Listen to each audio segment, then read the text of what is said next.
Hi అండి, నమస్తే. Welcome back to cute jelly channel. ఈరోజు మనం ఒక కషాయం రెసిపీని చూపించబోతున్నాము. అది కూడా మన బామ్మల కాలం నాటి కషాయం అన్నమాట.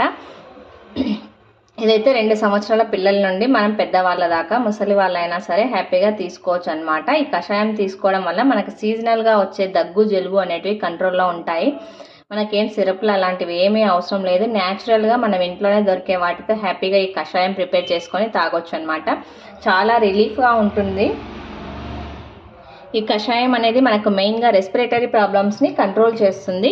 ఇప్పుడు ఈ ప్రాసెస్ని చూద్దాం. మనం ముందుగా ఒక బౌల్ తీసుకోవాలి. ఇందులోకి ఒక గ్లాస్, ఇలా పెద్ద గ్లాస్, ఇవి వచ్చేసి 250 ml వాటర్ ఉంటాయి. వాటర్ని హీట్ చేసుకోవాలి. ఫస్ట్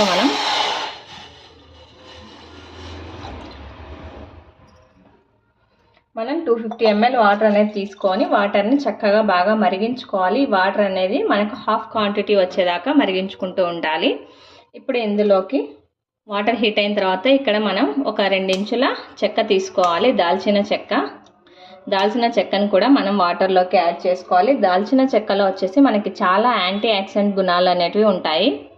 మనం దాల్చిన చెక్కను కూడా వేసిన తర్వాత ఒక 5 నుండి 6 లవంగాలు అనేటివి యాడ్ చేసుకోవాలి. ఈ లవంగాలు అనేవి మనకు బ్యాక్టీరియాని కంట్రోల్ చేయడానికి బాగా యూజ్ అవుతాయి అన్నమాట. చాలామంది దగ్గు ఉన్నప్పుడు లవంగాల్ని నోట్లో పెట్టేసుకుంటూ నములుతూ ఉంటారు కదా, ఆ విధంగా బ్యాక్టీరియల్ కంట్రోల్ అయ్యేసరికి మనకు దగ్గు అనేది కంట్రోల్లో ఉంటుంది.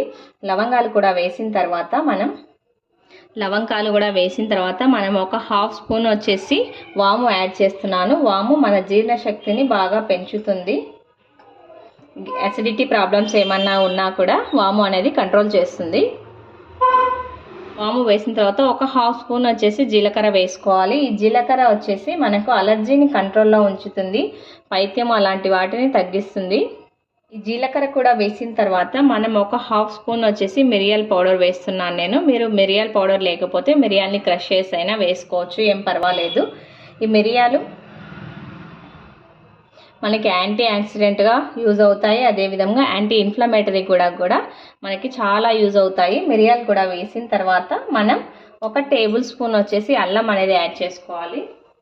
అల్లాన్ని ఈ విధంగా మనం కచ్చా పచ్చాగా దంచుకొని వేసుకోవాలి. అల్లం వచ్చేసి మనకి వికారాన్ని తగ్గిస్తుంది. అదేవిధంగా మనకు గ్యాస్ ప్రాబ్లం ఉన్నా కూడా అల్లం వల్ల చాలా కంట్రోల్ అవుతుంది. అల్లం కూడా వేసి ఇప్పుడు బాగా మరిగించుకోవాలి.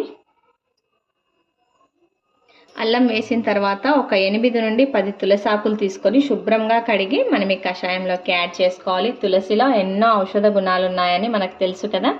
మెయిన్గా ఈ దగ్గు కంట్రోల్లో అవ్వడానికి తులసి అయితే చాలా యూజ్ అవుతుంది. వీటితో పాటు ఒక చిన్న బెల్లం ముక్క అనేది యాడ్ చేస్తున్నాను. ఈ బెల్లం ముక్క మనం దంచుకున్నట్లయితే 1 స్పూన్ టు 1.5 స్పూన్ దాకా వస్తుంది. నేనైతే ఇలాగే యాడ్ చేస్తున్నాను. కరిగిపోతుంది, ఏం పర్వాలేదు. బెల్లం ఒక చిన్న ముక్క యాడ్ చేసుకుంటే మనం వీటి ఘాటుని ఇది బ్యాలెన్స్ చేస్తుంది. అదేవిధంగా బెల్లంలో కూడా మనకు చాలా ఔషధ గుణాలు ఉన్నాయి. బెల్లం తినడం వల్ల మనకు ఐరన్ లభిస్తుంది. అలాగే మన జీర్ణక్రియను కూడా బాగా మెరుగుపరుస్తుంది. బెల్లం వచ్చేసి మనం చక్కగా బాగా మంటని సిమ్లో కానీ మీడియం ఫ్లేమ్లో కానీ ఉంచుకొని ఎంత బాగా మనకి తీసుకున్న వాటర్ హాఫ్ క్వాంటిటీ అయ్యేదాకా ఉడికించుకోవాలి. అప్పుడే మనకి ఇందులో ఉన్న ఔషధ గుణాలన్నీ వాటర్లోకి వచ్చేస్తాయి. బెల్లం కూడా వేసిన తర్వాత ఇందులోకి ఒక పావు స్పూన్ వచ్చేసి పసుపు యాడ్ చేస్తున్నాను నేను. పసుపుకి వచ్చేసి చాలా యాంటీ బ్యాక్టీరియల్ గుణాలు ఉన్నాయి కదా, మనకి జలుబు వీటి కోసం బాగా మనం ఆవిరి పట్టుకున్నా కానీ పసుపు అనేది చాలా యూజ్ఫుల్గా ఉంటుంది. వీటన్నింటినీ వేసి మనం చక్కగా వాటర్ని బాగా రోలింగ్ బాయిల్ చేసుకోవాలి ఒక 5 to 10 minutes దాకా.